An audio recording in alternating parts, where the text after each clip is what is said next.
নারীরা যাতে রাগ না করে, নারীদেরকে বুঝ দেওয়ার জন্য আল্লাহ সব নারীদের নামে আলাদা একটা সূরা দিলেন।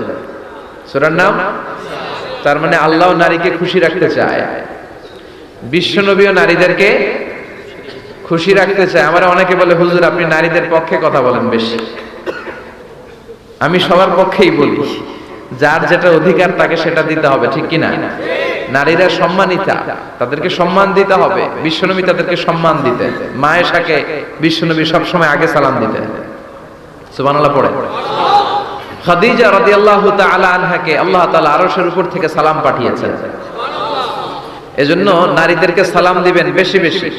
ঘরে সুখ শান্তি নাই, অনেকে বলে ঘরটা নাকি জাহান্নামের টুকরা, কারণ সালাম নাই। সালাম মানে শান্তি। সালাম মানে কি?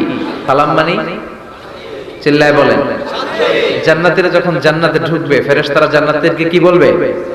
সালাম, শান্তি। Enter the paradise with peace and security. শান্তি এবং নিরাপত্তার সাথে জান্নাতে ঢুকে যা। এজন্য ঘরটারে শান্তিময় বানাতে চাইলে সালাম দিতে হবে। কি দিতে হবে?